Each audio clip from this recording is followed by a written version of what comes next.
I encountered a young professional. She had just turned 24, held multiple degrees from Harvard, graduated at the top of her cohort. She was living back with her parents in Atlanta, unemployed, with no source of income. That doesn't indicate she was unsuccessful. It indicates the framework failed her. For generations, we've been told that higher education was the pathway to success. But when someone fulfills all the requirements and still cannot break into the workforce, something fundamentally is dysfunctional. It's not about dedication, it's about infrastructure.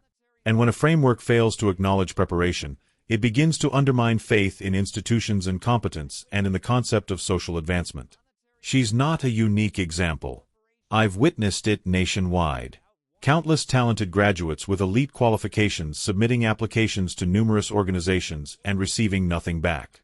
At Harvard by itself, roughly 23% of graduates remain jobless 3 months after completing their studies.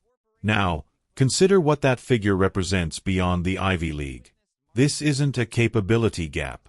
It's a framework that excludes qualified individuals for factors that frequently have nothing to do with competence.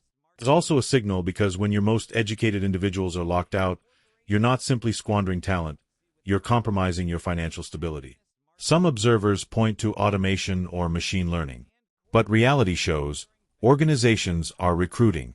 Available positions have more than doubled in the last several years. So, what's the misalignment? It's not about insufficient demand. It's about how we assess availability.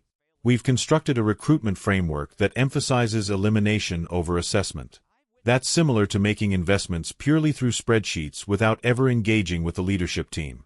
In commerce, I've discovered that metrics are important, but individuals are more important. If we allow algorithms to determine who receives an opportunity, we'll achieve productivity. Certainly, but we'll sacrifice the very element that fuels expansion, human capability. When individuals inquire what's occurring in the marketplace, I explain it's not about insufficient positions. It's about an oversupply of candidates pursuing the same limited openings. A generation earlier, the environment appeared vastly different. Organizations competed aggressively for elite graduates. They compensated generously, provided lasting careers, and recognized that intellectual capital was the driver of expansion. When I developed Berkshire Hathaway, I wasn't purchasing manufacturing facilities. I was backing individuals because expertise and integrity compound just like capital does. Currently, numerous corporations approach recruitment like managing an expenditure category. They prioritize efficiency instead of capability. And that transition from backing to reduction has silently disrupted the marketplace's equilibrium between workforce and possibility. In those days, securing employment was seldom complex. Even during challenging periods, determination mattered. You could enter a business, present yourself, and secure an opportunity simply by demonstrating professionalism and tenacity. The greeting was your credentials. The supervisor's judgment was your evaluation. That environment wasn't flawless, but it was human. Currently, young professionals follow every guideline and still discover the entrance closed. They're instructed to develop CVs, connections, and work samples. Yet, the framework favors recognition, not dedication. I've consistently maintained that tenacity creates worth. But in this climate, even tenacity becomes buried in the complexity of automation. The employment marketplace now resembles a barrier with unseen obstacles. The qualification threshold keeps elevating while the compensation keeps declining. The previous social agreement, apply yourself, educate thoroughly, secure employment, has disappeared. Prior to the early 2000s, a university credential almost ensured security. Organizations compensated sufficiently to support a household because they valued dedication and consistency. Currently, dedication operates only unidirectionally. Organizations demand quality at reduced cost. They recruit fewer, compensate less, and scrutinize more. The advantage has transferred from individuals to systems. But here's the reality. I've understood from decades in commerce. You cannot construct lasting worth by devaluing the individual. When possibility transforms into a privilege rather than a standard, the financial system begins to weaken from inside. The advantage has shifted. It now rests entirely with organizations. They're not pursuing capability anymore. Capability is pursuing them. A bachelor's credential used to indicate you were distinctive. Currently, it simply indicates you satisfy the minimum. 70% of position listings demand one. Yet, only 30% of working adults possess that qualification. And even so, it doesn't unlock opportunities like it previously did. Qualifications by themselves don't suffice anymore. Not because they've diminished in worth, but because the framework no longer interprets them as indicators of reliability or capability. It processes them like background noise. Most supposedly entry-level positions currently come with requirements that use to characterize mid-stage professionals. 2 or 3 years of background, 1 or 2 unpaid training positions, a work sample that appears like you've been working full-time. And the compensation, frequently less than what it requires to lease a 1-bedroom residence in any metropolitan area. This isn't about developing individuals. It's about depleting them before they even start. The framework tells learners, execute like an experienced professional, exist like a learner, and endure on the expectation that eventually it'll be worthwhile. That formula doesn't compute. To avoid the predicament, numerous young individuals work without pay or balance 2 positions while attending university full-time. But that approach assumes everyone has resources, capital, or support systems. Most lack them. And the outcome, a workforce that's exhausted before it ever begins, overeducated, undercompensated, emotionally depleted. But here's what gets overlooked. It's not simply about qualifications or dedication. It's about marketplace oversaturation. When too many individuals chase too few openings under inflexible requirements, rivalry stops being productive. It becomes destructive. That's when individuals lose confidence in the system entirely.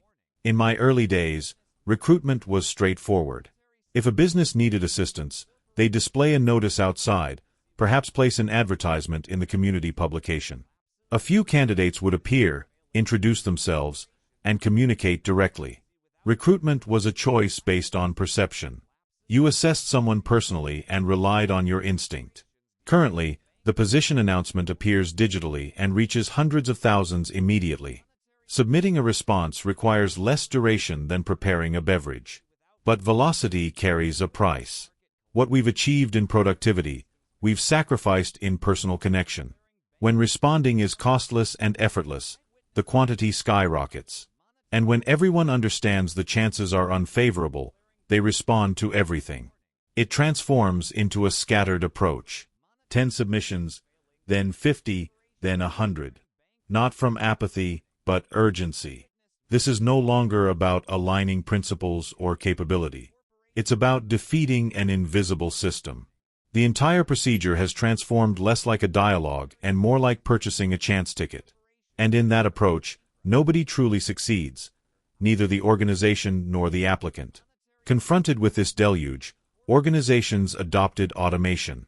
It began as a screen, but quickly it became a barrier. Currently, nearly every significant organization uses candidate management platforms, ATS technology designed to examine, organize, and remove. CVs are evaluated like web pages, not reviewed like narratives. The outcome, most are eliminated before a human even observes them. That's where the breakdown starts. In commerce, I've consistently maintained individuals make the distinction. But when the initial screeners are automated, you don't simply risk overlooking capability. You ensure it. In the initial phase, candidate management technology was elementary. It verified for regulatory compliance, minimum age, employment authorization, and similar. But like most instruments created in the technological era, it didn't remain elementary for long. Current platforms operate like query engines. They don't simply ask, "Are you qualified?"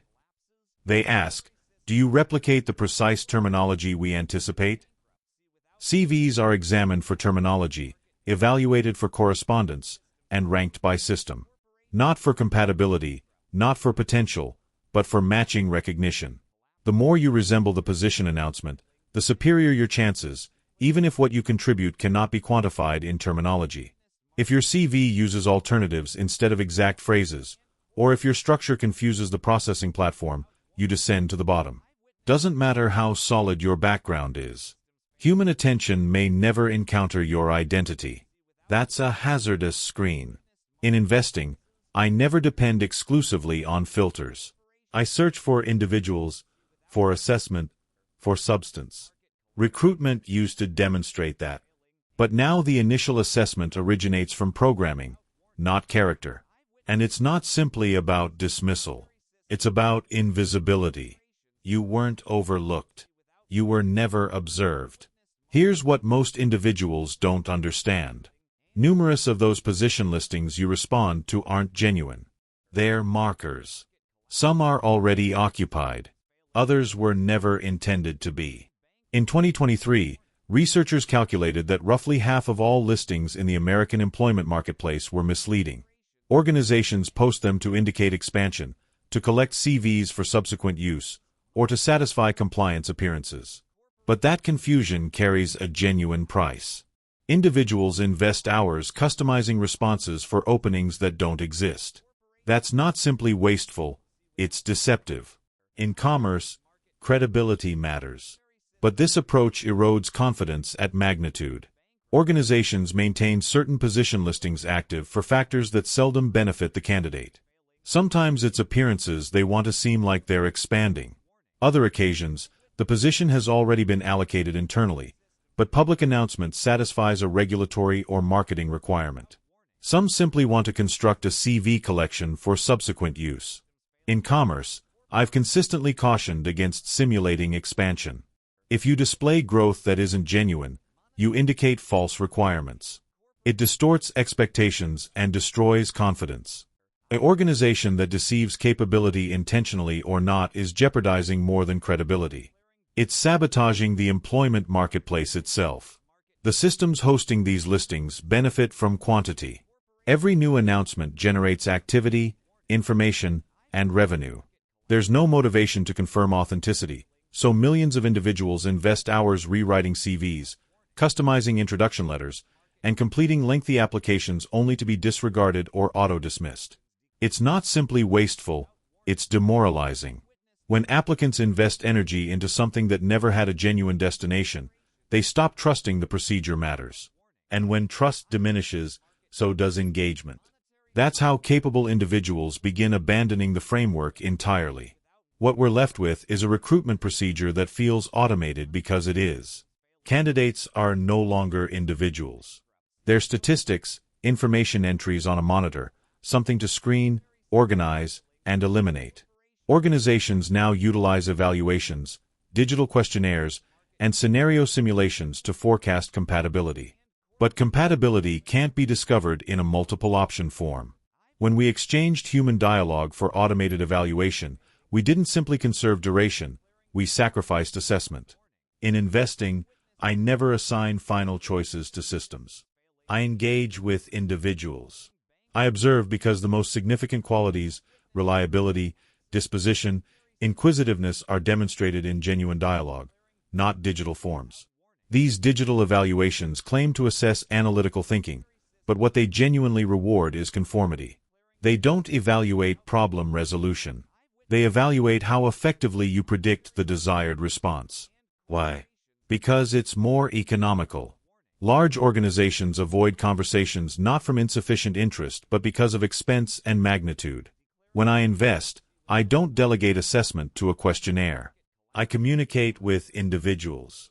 Yet, recruitment currently frequently depends on automated evaluation cultural compatibility defined by form logic. And that's hazardous because exceptional teams aren't constructed from averages. They're constructed from distinctiveness. What gets screened out isn't inability, it's personality.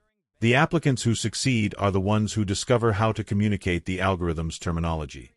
They master the structure, not the substance. Meanwhile, genuinely capable individuals frequently get overlooked for being too genuine, too distinctive, or simply not streamlined. Even recommendations, once a significant indicator, have become empty. Legal jeopardy encourages silence frankness. So, organizations communicate nothing. And silence becomes a replacement for reality. I've consistently maintained that credibility matters. But in this approach, nobody has an opportunity to establish or protect one. This entire infrastructure, systems, forms, phantom positions, and AI evaluation, wasn't constructed to identify capability. It was constructed to protect organizations from jeopardy. And now that machine learning is advancing, the pattern is intensifying. These platforms can process CVs with remarkable accuracy.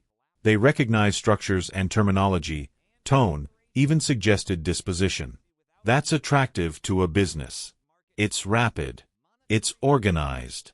It's expandable. But productivity without intelligence is hazardous. A CV isn't simply information. It's someone's journey. And the more separation we establish between the individual and the procedure, the more capability we sacrifice without ever acknowledging it. What minimal human assessment remained has now been removed. You can be dismissed from a position for a terminology selection, a structure error, or an invisible factor that nobody will ever clarify. The framework is anonymous, and so is the dismissal. And even when you succeed through all the obstacles, there's still no guarantee that the position is legitimate or the procedure equitable. Some candidates are engaged into months of conversations, tasks, and unpaid experimental work only to be ignored or overlooked in silence. That's not a process. That's a cycle. And it consumes energy without providing possibility. The applicant in this approach isn't an individual. They're expendable contribution in an algorithmic distribution system. Paradoxically, the innovation that claimed to optimize recruitment has generated a substantial hidden marketplace. Intermediaries now profit from the malfunction agencies, CV specialists, response enhancers, and digital professional advisors, all marketing survival techniques for a system that shouldn't be this dysfunctional. When I examine marketplaces, I observe where new sectors emerge. And if an entire industry develops simply to assist individuals navigate a fundamental human exchange like securing employment, it indicates the framework isn't simply wasteful. It's collapsed. In the United Kingdom by itself, the staffing sector is now estimated at over £140 billion.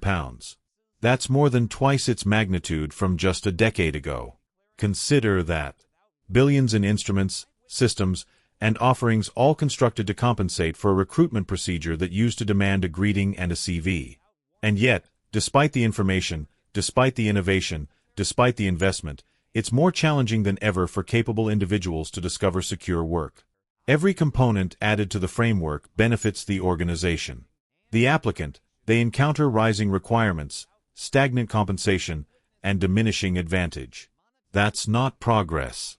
That's disproportion. This isn't simply a technology error or a marketplace defect. It's societal deterioration. We've transitioned from approaching work as a partnership to approaching it like a calculation. Reliability has been substituted by monitoring. Perception has been exchanged for data fields. Recruitment used to commence with a greeting and a dialogue. Now it commences with a query system. I've consistently maintained commerce is about individuals, but somewhere during the transition, we determined it was about procedure. That transition from partnership to information is at the foundation of what's deteriorating. Currently, organizations speak of environment, but construct frameworks that eliminate it. They streamline for productivity, not authenticity. And the individuals trapped in the center, they're not unmotivated. They're depleted. This generation satisfied every requirement, obtained credentials, accepted unpaid training, followed the guidelines, yet still ended up beyond the entrance. Not because they were unsuccessful, but because the framework no longer appreciates preparation, only optimization. I've witnessed marketplaces lose confidence previously. When that occurs in employment, the expense isn't simply financial, it's mental. So exhaustion doesn't await the position to commence. It begins with the position pursuit itself. And that depletion of energy and trust on a broad magnitude doesn't simply affect individuals. It weakens the institutions that rely on them. When organizations substitute human judgment with algorithm logic, they don't simply optimize. They sanitize. They construct teams who are proficient at memorizing evaluation responses, but not at adjusting, reasoning, or guiding. I've consistently stated, if you desire lasting worth, back assessment. But assessment demands observing individuals, not simply processing profiles. The explanation today's employment marketplace feels dysfunctional is straightforward. We've departed from what work was intended to be a reciprocal arrangement between dedication and possibility. Somewhere during the transition, we substituted that standard with procedure. Administration assumed control. Systems assumed authority. And chance, not preparation, began to determine results. When I reflect on history, it's not sentimentality. It's recollection of a framework that acknowledged individuals, not structures. Securing employment was never about flawlessness. It was about reliability, personality, and potential. That's what made it function. Recruitment supervisors used to perceive individuals as investments. They appreciated capability. They made commitments on development. Currently, numerous depend on screens, limited inputs that reduce a CV to terminology. But here's the reality. No technology can substitute a greeting. No system can duplicate the sensation of "I trust in this individual." The instruments have transformed. Yes, the principles shouldn't have. In commerce, lasting achievement still originates from perceiving individuals accurately, from selecting capability, not because it evaluates well, but because it aligns with a vision. I've invested my existence examining marketplaces, organizations, and individuals. And the greatest returns never originate from calculations alone. They originate from assessment, understanding, and reliability. If we want to repair the employment marketplace, we don't require more information. We require more compassion. That's how you construct something that endures.